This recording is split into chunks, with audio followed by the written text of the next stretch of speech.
ಎಲ್ಲರಿಗೂ ನಮಸ್ಕಾರ. D K Ramesh ಮಾತಾಡ್ತಾ ಇರೋದು. ಪ್ರತಿಯೊಬ್ಬರಿಗೂ ಯುಗಾದಿ ಹಬ್ಬದ ಆರ್ಥಿಕ ಶುಭಾಶಯಗಳು. ಸೊ ಈ ವಿಡಿಯೋನ ಕೊನೆವರೆಗೂ ನೋಡಿ. ನಿಮ್ಮಲ್ಲಿ ಒಂದು ಬದಲಾವಣೆ ಪರಿವರ್ತನೆ ಆಗಬೇಕು. ಪರಿವರ್ತನೆ ಆಗಬೇಕಂದ್ರೆ ಪರಿವರ್ತನೆ ವಿಷಯಗಳನ್ನ ನಾವು ನಮ್ಮಲ್ಲಿ ತಿಳ್ಕೊಬೇಕಾಗತ್ತೆ, ಕೇಳಬೇಕಾಗತ್ತೆ. ಓಕೆ, ಯುಗಾದಿ ಹಬ್ಬ ಆದರೆ ಹಾಗೆ ಹಳೆದೆಲ್ಲ ಹೋಗಿ ಹೊಸತನನ ಹುಟ್ಟುತ್ತೆ, ಮಾವು ಚಿಗುರು ಪಡೀತದೆ. ಹಾಗಾಗಿ ನಮ್ಮ ಲೈಫಲ್ಲೂ ಸುಧಾ ನಾವು ಬದಲಾವಣೆಯನ್ನು ಮಾಡ್ಕೊಬೇಕಾಗತ್ತೆ. ಬದಲಾವಣೆ ಆದಾಗ ಮಾತ್ರ ನಮಗೆ ಜಗತ್ತು ಅನ್ನೋದು ರೆಸ್ಪೆಕ್ಟ್ ಕೊಡೋಕ್ಕೆ ಸ್ಟಾರ್ಟ್ ಆಗುತ್ತೆ. ನಮ್ಮಲ್ಲಿ ಬದಲಾವಣೆ ಆಗಿಲ್ಲ ಅಂದರೆ ಯಾರೂ ನಮಗೆ ರೆಸ್ಪೆಕ್ಟ್ ಕೊಡೋದಿಲ್ಲ.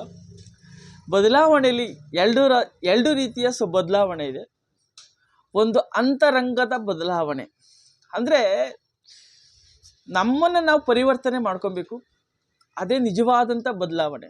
ಬಹಳಷ್ಟು ಜನ ಏನಾಗುತ್ತೆ, ನಮ್ಮನ್ನು ನಾವು ಬದಲಾವಣೆ ಮಾಡ್ಕೊಳ್ಳಲ್ಲ, ಬೇರೆಯನ್ನ ಬದಲಾವಣೆ ಮಾಡೋದಕ್ಕೆ ಹೋಗ್ತೀವಿ, ಬಟ್ ಆಗೋದಿಲ್ಲ. ಸೊ ಫಸ್ಟು ನಮ್ಮೊಳಗಡೆ ಇರುವಂಥ ಪರಿಶುದ್ಧವಾದ ಮನಸ್ಸನ್ನು ನಾವು ಮಾಡ್ಕೋಬೇಕಾಗತ್ತೆ. ಓಕೆ, ಆವಾಗ ಮಾತ್ರ ನಾವು ಬದಲಾಗೋದಕ್ಕೆ ಸಾಧ್ಯ ಆಗುತ್ತೆ. ಸೊ ನಾನು ಏನನ್ನ ಮಿಸ್ಟೇಕನ್ನು ಮಾಡ್ತಾ ಇದ್ದೀನಿ, ನಮ್ಮ ಗುರಿಗೆ ಏನು, ನಮ್ಮ ಉದ್ದೇಶಗಳೇನು, ನಮ್ಮ ಆಲೋಚನೆಗಳೇನು, ಸೊ ಹೀಗೆ ಕ್ವಶನ್ಗಳನ್ನ ಹಾಕ್ಕೊಂಡು ನಮ್ಮನ್ನು ನಾವು ಪರಿವರ್ತನೆ ಮಾಡ್ಕೋಬೇಕಾಗತ್ತೆ. ಸೊ ಪರಿವರ್ತನೆ ಮಾಡಿಕೊಂಡು ನೆಕ್ಸ್ಟ್ ನಮ್ಮ ಕನಸಿನ ಕಡೆಗೆ ನಾವು ಡ್ರೀಮ್ ಸೆಟ್ಟನ್ನು ಮಾಡಬೇಕಾಗತ್ತೆ. ಇಲ್ಲಿ ಎರಡು ಇಂಪಾರ್ಟೆಂಟು. ನನ್ನನ್ನು ನಾವು ಪರಿವರ್ತನೆ ಮಾಡ್ಕೊಳ್ಳೋದು. ನನ್ನನ್ನು ಪರಿವರ್ತನೆ ಮಾಡ್ಕೊಳ್ಳೋದೇನು, ನಾವು ಬೇಗ ಎದ್ದೇಳ್ತಾ ಇದ್ದೀವಾ, ಎದ್ದೇಳ್ತಾ ಇಲ್ಲ ಅಂದರೆ ಬೇಗ ಎದ್ದೇಳುವಂಥದ್ದು. ಕ್ವಾಲಿಟಿ ಆಫ್ ದ ಕೆಲಸ, ನಾವು ಮಾಡುವಂಥ ಕೆಲಸನ ನಾವು ತುಂಬ ಚೆನ್ನಾಗಿ ಮಾಡ್ತಾ ಇದ್ದೀವಾ, ಮಾಡ್ತಿಲ್ಲ ಅಂದರೆ ಅದನ್ನು ನಮ್ಮ ಎಲ್ಲರಿಗಿಂತ ಚೆನ್ನಾಗಿ ನಾನು ಕೆಲಸ ಮಾಡುವಂಥದ್ದು. ಓಕೆನಾ, ವಿಭಿನ್ನವಾಗಿ ಯೋಚನೆ ಮಾಡುವಂಥದ್ದು. ಓಕೆನಾ, ಸೊ ಈ ಥರ ನಮ್ಮಲ್ಲಿ ನಾವು ಪರಿವರ್ತನೆ ಮಾಡ್ಕೊಳ್ಳುವಂಥದ್ದನ್ನ ಮಾಡ್ಕೊಬೇಕಾಗತ್ತೆ. ಫಸ್ಟು ನಮ್ಮ ಮನಸ್ಸನ್ನು ಶುದ್ಧೀಕರಣ ಮಾಡ್ಕೋಬೇಕಾಗತ್ತೆ. ಸೊ ನಮ್ಮ ಮನಸ್ಸನ್ನು ಶುದ್ಧೀಕರಣ ಮಾಡ್ಕೊಳ್ಳಲಿಲ್ಲ ಅಂದರೆ ಏನು ಪ್ರಯೋಜನ ಆಗಲ್ಲ. ಸೊ ಹಾಗಾಗಿ ಫಸ್ಟು ನಮ್ಮನ್ನು ನಾವು ಪರಿವರ್ತನೆ ಮಾಡ್ಕೊಬೇಕಾಗತ್ತೆ. ನಾವೇನೋ ಮಿಸ್ಟೇಕ್ ಮಾಡ್ತಿದ್ರೆ ಮಿಸ್ಟೇಕನ್ನು ತಿದ್ಕೊಳ್ಳುವಂಥದ್ದು, ಏನೋ ಕಲಿತಾ ಇಲ್ಲ ಅಂದರೆ ಕಲಿಯೋವಂಥದ್ದು, ಏನೋ ಯಾರು ಹೇಳ್ತಾ ಇದ್ದಾರೆ ಅಂದರೆ ಅವ್ರನ್ನ ಹೇಳುವಂಥದ್ದನ್ನು ಕೇಳಿಸ್ಕೊಂಡು ನಮ್ಮಲ್ಲಿ ನಾವು ಪರಿವರ್ತನೆ ಮಾಡ್ಕೋಬೇಕಾಗತ್ತೆ. ಜೊತೆಗೆ ನಾವು ಡ್ರೀಮ್ ಸೆಟ್ ಕನಸುಗಾರರಾಗಬೇಕಾಗತ್ತೆ. ಅಂದರೆ ವರ್ಷದಿಂದ ವರ್ಷಕ್ಕೆ ಹೋಗ್ತಾ ಇದೆ, ವರ್ಷದಿಂದ ವರ್ಷಕ್ಕೆ ನನ್ನ ಗ್ರೋತ್ ಏನಿದೆ, ನಾನು ಏನನ್ನು ಅಚೀವ್ಮೆಂಟ್ ಮಾಡಿದ್ದೀನಿ. ಡ್ರೀಮ್ಸ್ ಅಂದರೆ ಇಷ್ಟೇ, ನನ್ನ ಹತ್ರ ಏನಿಲ್ಲ ಅದನ್ನು ಪಡ್ಕೊಳ್ಳೋದೇ ನಿಜವಾದಂಥ ಡ್ರೀಮ್ಸ್. ನನ್ನ ಹತ್ರ ಬೈಕ್ ಇಲ್ಲಪ್ಪ, ಸೊ ಬೈಕನ್ನು ಇನ್ನಿಂಥ ವರ್ಷ ನಾನು ಬೈಕನ್ನು ತೊಗೋಬೇಕು ಅನ್ನೋದು ಡ್ರೀಮ್ಸ್. ಆವಾಗ ಏನಾಗುತ್ತೆ, ನಮಗೆ ಲೈಫಲ್ಲಿ ನಾವೇನೋ ಅಚೀವ್ಮೆಂಟ್ ಮಾಡೋದಂತ ಆಗುತ್ತೆ. ಕಾರ್ ತೊಗೊಳ್ಳೋವಂಥದ್ದು, ಮನೆ ಲೀಜ್ಗೆ ಹಾಕ್ಸ್ಕೊಳ್ಳೋವಂಥದ್ದು, ಮನೆ ತೆಗೆದುಕೊಳ್ಳುವಂಥದ್ದು. ಸೊ ಈ ಥರ ನಾವು ಡ್ರೀಮ್ ಸೆಟ್ಟನ್ನು ಸಣ್ಣ ಸಣ್ಣ ಅಚೀವ್ಮೆಂಟನ್ನು ಮಾಡ್ತಾ ಬನ್ನಿ. ದೊಡ್ಡ ದೊಡ್ಡ ಕನಸುಗಳು ನಿಮ್ಮಲ್ಲಿ ಸಿಗ್ತಾ ಹೋಗುತ್ತೆ. ಹಾಗಾಗಿ ನಮ್ಮಲ್ಲಿ ಪರಿವರ್ತನೆ ಮಾಡ್ಕೋಬೇಕು. ಜೊತೆಗೆ ನಾವು ಅಂದ್ಕೊಂಡಿರೋ ವರ್ಷದಿಂದ ವರ್ಷಕ್ಕೆ ನಾವು ಅಂದ್ಕೊಂಡಿರೋ ಗೋಲ್ಸನ್ನು ರೀಚ್ ಮಾಡ್ತಾ ಹೋಗುವಂಥದ್ದು. ಆಮೇಲೆ ಭಾಳಷ್ಟು ಜನ ಏನು ಮಾಡ್ತಾರೆ ಅಂದರೆ ಬೇರೆಯವ್ರಿಗೆ ಕಂಪೇರ್ ಮಾಡ್ಕೊಳ್ತಾರೆ. ಅವ್ರ ಹತ್ರ ಅಷ್ಟು ಕಾರ್ ಇದೆ, ಎಷ್ಟು ಮನೆ ಇದೆ, ಎಷ್ಟು ಸಂಪಾದನೆ ಮಾಡ್ತಾರೆ ಅಂತ. ದಯಮಾಡಿ ಯಾರಿಗೂ ಕಂಪೇರ್ ಮಾಡ್ಕೊಳಕ್ಕೆ ಹೋಗ್ಬೇಡಿ. ಸೊ ನಿಮ್ಮ ಕೆಪಾಸಿಟಿಗೆ ತಕ್ಕಂತೆ ನೀವು ಡ್ರೀಮ್ ಸೆಟ್ಟನ್ನು ಮಾಡಿ. ಆವಾಗ ನಾವು ಹ್ಯಾಪಿನೆಸ್ಸನ್ನಾಗಿ ಇರೋದಕ್ಕಾಗತ್ತೆ.